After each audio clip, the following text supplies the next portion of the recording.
Bonjour et bienvenue sur la chaîne Santé sans tabou avec Dr Ida. Aujourd'hui, nous allons parler d'un sujet dont on rit parfois, dont on a souvent honte, mais dont on parle très peu sérieusement, les odeurs corporelles. À l'adolescence, beaucoup de jeunes remarquent que leur corps ne sent plus comme avant. Certains se demandent s'ils ont un problème, d'autres pensent qu'ils sont sales et parfois même les parents ne savent pas toujours comment aborder le sujet sans blesser. Pourquoi est-ce que le corps commence à sentir plus fort? Est-ce normal à la puberté? Est-ce que cela concerne autant les filles que les garçons? Et surtout, comment gérer les odeurs corporelles au quotidien sans stress, sans honte et sans produits dangereux? Dans cette vidéo, je vais vous expliquer simplement et clairement ce qui se passe dans le corps à l'adolescence, pourquoi les odeurs apparaissent, ce qui est normal, ce qui doit alerter et comment adopter de bonnes habitudes d'hygiène efficaces et respectueuses du corps. Que vous soyez adolescent ou parent, cette vidéo est là pour vous informer, vous rassurer et vous aider à mieux comprendre un sujet naturel, mais trop souvent mal expliqué. Avant de continuer, si cette vidéo peut vous aider ou aider quelqu'un autour de vous, likez la vidéo, abonnez-vous à la chaîne, partagez-la à un adolescent ou à un parent et posez vos questions en commentaire. Je lis vos questions et elles m'aident à préparer les prochaines vidéos. Dans la première partie, nous allons comprendre les odeurs corporelles. Je vous expliquerai ce qu'est réellement une odeur corporelle,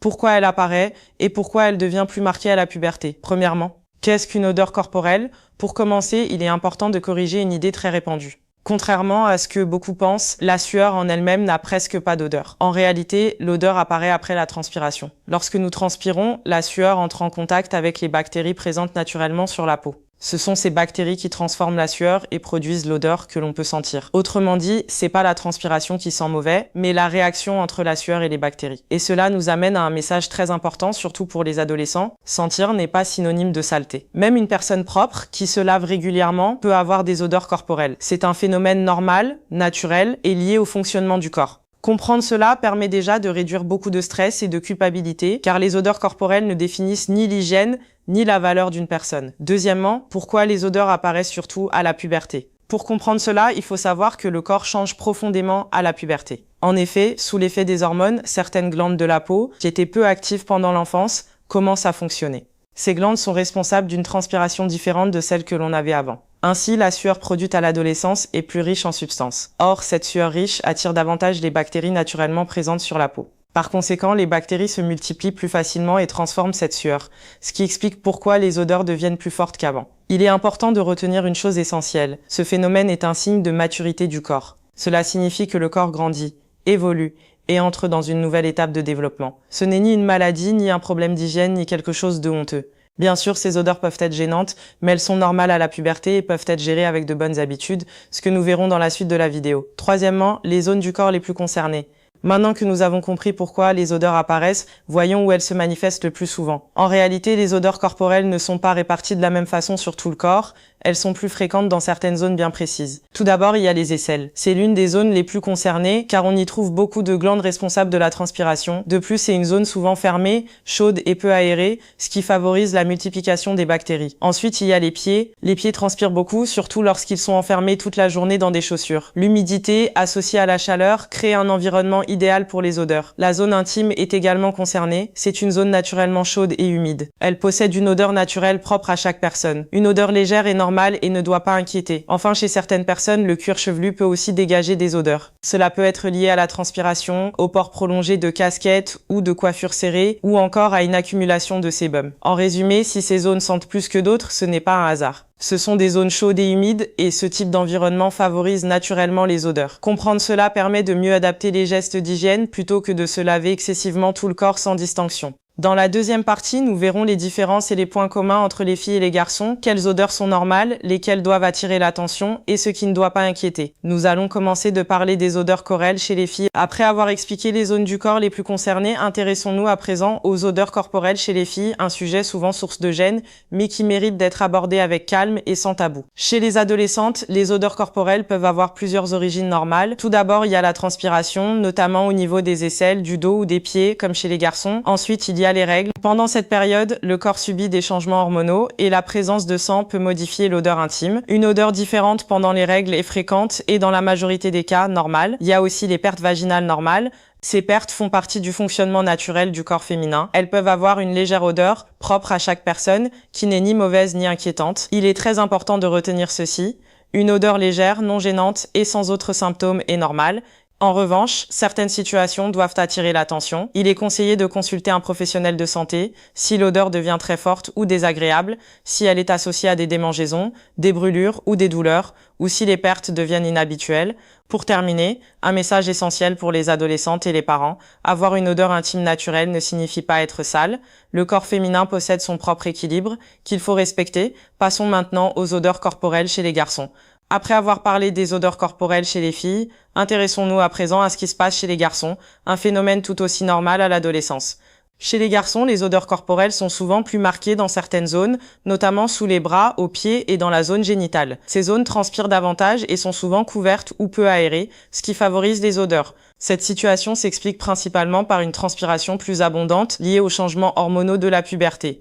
Les hormones masculines stimulent certaines glandes, ce qui entraîne une production de sueur plus importante et plus riche. Par conséquent, les bactéries présentes naturellement sur la peau se développent plus facilement, ce qui rend les odeurs plus perceptibles. Il est très important de souligner que ce phénomène est fréquent et normal à l'adolescence. Il ne s'agit ni d'un manque d'hygiène ni d'un problème de santé, dans la majorité des cas. Avec des habitudes simples et adaptées, ces odeurs peuvent être bien gérées, ce que nous verrons dans la suite de cette vidéo. Passons maintenant à l'odeur intime, ce qui est normal. Après avoir parlé des odeurs corporelles chez les filles et les garçons, il est important de s'intéresser à l'odeur intime, qui est souvent source de questions et d'inquiétudes. Le corps a naturellement une odeur propre à chacun. Chercher à ne sentir absolument rien est irréaliste et inutile. Une odeur intime légère, non désagréable et sans douleur est donc parfaitement normale. C'est le signe d'un corps sain qui fonctionne correctement. Cette odeur ne doit jamais être source de honte. Comprendre que le corps possède son équilibre naturel permet de réduire stress et inquiétude. Dans la troisième partie, je vous donnerai des conseils pratiques pour gérer les odeurs corporelles au quotidien. Hygiène, choix des vêtements, produits à utiliser ou à éviter et erreurs fréquentes. Passons maintenant à l'hygiène quotidienne. Après avoir compris ce qui est normal et ce qui ne l'est pas, voyons les bases de l'hygiène quotidienne qui joue un rôle essentiel dans la gestion des odeurs corporelles. Dans la majorité des cas, une douche par jour est suffisante. Il est recommandé d'utiliser de l'eau et un savon doux afin de nettoyer la peau sans l'agresser. Il est important de savoir que se laver trop souvent ou frotter la peau de manière agressive peut avoir l'effet inverse. Cela peut irriter la peau, déséquilibrer sa protection naturelle et, paradoxalement, aggraver les odeurs. L'objectif n'est donc pas de se laver plus, mais de se laver mieux en respectant le fonctionnement naturel du corps. Ensuite, parlons du déodorant et de l'antitranspirant. Après avoir vu les bases de l'hygiène quotidienne, intéressons-nous maintenant aux produits que beaucoup utilisent sans toujours connaître leur rôle. Le déodorant sert principalement à limiter les odeurs. Il agit en neutralisant ou en freinant l'action des bactéries responsables des mauvaises odeurs. L'antitranspirant, quant à lui, a un rôle différent. Il réduit la transpiration en diminuant la quantité de sueur produite. Il est important de retenir que ces produits sont efficaces uniquement s'ils sont utilisés correctement. Ils doivent être appliqués sur une peau propre et bien sèche, idéalement après la douche. Les utiliser sur une peau déjà humide ou transpirante diminue leur efficacité et peut irriter la peau. Poursuivons avec l'importance des vêtements. Après l'hygiène et l'utilisation des produits adaptés, il est essentiel de parler des vêtements, car ils jouent un rôle majeur dans les odeurs corporelles. Les vêtements synthétiques ont tendance à retenir la transpiration et les odeurs. Ils laissent moins respirer la peau et créent un environnement favorable aux bactéries. À l'inverse, il est préférable de privilégier le coton, qui permet à la peau de mieux respirer et absorbe plus facilement l'humidité. Il est également important de changer de vêtements tous les jours, surtout les sous-vêtements, les chaussettes et les t-shirts. Enfin, évitez de remettre des habits déjà transpirés, même s'ils semblent secs. Les bactéries responsables des odeurs restent présentes et peuvent rapidement réapparaître. De simples choix vestimentaires peuvent donc faire une grande différence dans la gestion des odeurs au quotidien. Penchons-nous maintenant sur les pieds et les odeurs. Après avoir parlé de l'hygiène générale et des vêtements, intéressons-nous à présent aux pieds, qui sont une source très fréquente d'odeurs corporelles. Les pieds transpirent beaucoup car ils contiennent de nombreuses glandes responsables de la transpiration. Lorsqu'ils restent enfermés longtemps dans des chaussures, la chaleur et l'humidité s'installent, ce qui favorise les odeurs. Heureusement, des gestes simples permettent de régler la majorité des situations. Tout d'abord, il est important de laver les pieds chaque jour et surtout de bien les sécher en insistant entre les orteils. Ensuite, il est conseillé de changer de chaussettes tous les jours et même plus souvent en cas de forte transpiration. Enfin, il faut aérer régulièrement les chaussures et éviter de porter la même paire plusieurs jours de suite sans les laisser sécher. Dans la majorité des cas, ces conseils simples suffisent à réduire ou éliminer les odeurs des pieds. Intéressons-nous maintenant au lien entre l'alimentation et les odeurs corporelles. Après avoir vu l'hygiène, les vêtements et les pieds, il est important de comprendre que ce que nous mangeons peut aussi influencer l'odeur du corps. En effet, certains aliments peuvent modifier l'odeur corporelle. C'est notamment le cas de l'ail, de l'oignon ou encore des épices fortes. Ces aliments contiennent des substances qui peuvent être éliminées par la sueur, ce qui peut rendre les odeurs plus marquées chez certaines personnes. Cela ne signifie pas qu'il faut supprimer ces aliments, mais simplement en être conscient, surtout en cas de transpiration importante. Par ailleurs, boire suffisamment d'eau joue un rôle très important. Une bonne hydratation aide le corps à éliminer les déchets plus efficacement et peut contribuer à limiter l'intensité des odeurs. Ainsi, adopter une alimentation équilibrée et bien s'hydrater participe aussi à une meilleure meilleure gestion des odeurs corporelles au quotidien.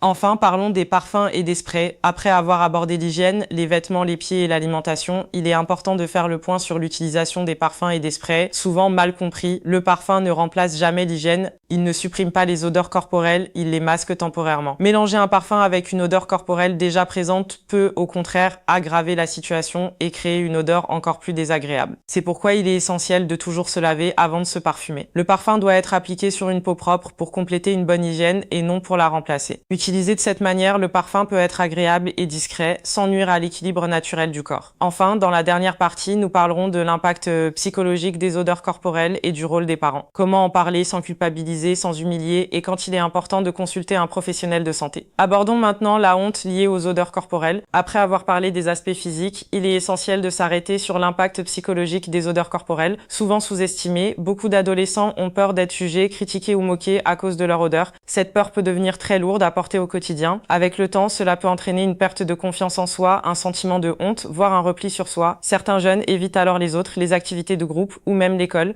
Il est donc très important de rappeler un message fondamental. Les odeurs corporelles ne définissent pas la valeur d'une personne. Elles sont liées au fonctionnement normal du corps, surtout à l'adolescence, et non à la personnalité, à l'intelligence ou à la dignité d'un individu. En parler ouvertement, sans moquerie ni jugement, permet de libérer la parole et d'aider les adolescents à traverser cette période avec plus de sérénité. Voyons maintenant comment les parents doivent aborder le sujet. Après avoir compris l'impact émotionnel que les odeurs corporelles peuvent avoir chez les adolescents, il est essentiel de parler du rôle des parents. La manière d'aborder ce sujet fait toute la différence. Il est important d'en parler calmement, avec respect et sans jugement. Les remarques humiliantes, les moqueries ou les comparaisons peuvent blesser profondément un adolescent et renforcer la honte. Elles sont donc à éviter absolument. À l'inverse, expliquer simplement que ces changements sont normaux et temporaires permet de rassurer. Cela aide l'adolescent à comprendre que ce qu'il vit est une étape normale de son développement et non un problème personnel. Encourager le dialogue, répondre aux questions et proposer des solutions pratiques ensemble renforce la confiance et le lien parent-enfant. Si vous le souhaitez, je peux maintenant préparer la transition vers la partie « Quand consulter un médecin » ou finaliser la conclusion complète de la vidéo. Enfin, voyons quand il est important de consulter un médecin. Après avoir abordé ce qui est normal et les gestes du quotidien, il est essentiel de savoir quand demander un avis médical. Il est conseillé de consulter si l'odeur devient très intense, même lorsque l'hygiène est correcte et régulière. Dans ce cas, cela peut indiquer qu'il y a autre chose que de simples changements liés à la puberté. Il faut également consulter si l'odeur s'accompagne de douleurs, de fièvre ou d'écoulements anormaux. Ces signes peuvent révéler une infection ou un déséquilibre qui nécessite une prise en charge médicale. Il est important de rappeler que consulter un médecin n'est jamais une faute ni une exagération. Au contraire, un avis médical est toujours rassurant pour l'adolescent comme pour les parents. Demander de l'aide, c'est prendre soin de sa santé. Si cette vidéo vous a aidé, likez-la, abonnez-vous à la chaîne, partagez-la autour de vous et posez vos questions en commentaire. Vos questions sont importantes. Pour conclure, il est important de retenir que les odeurs corporelles font partie du développement normal du corps, surtout à l'adolescence. Dans la grande majorité des cas, elles ne sont ni une honte ni un signe de mauvaise hygiène, mais simplement le reflet des changements hormonaux et du fonctionnement naturel du corps. Apprendre à comprendre son corps, c'est aussi apprendre à en prendre soin avec respect, sans excès, sans culpabilité et sans peur du regard des autres. Merci d'avoir pris le temps de regarder cette vidéo jusqu'au bout. Si ce contenu vous a été utile, n'hésitez pas à liker, à vous abonner à la chaîne et à partager cette vidéo autour de vous. Vos questions sont les bienvenues, alors laissez-les en commentaire. Je vous retrouve très bientôt pour un nouveau sujet santé avec Dr Ida.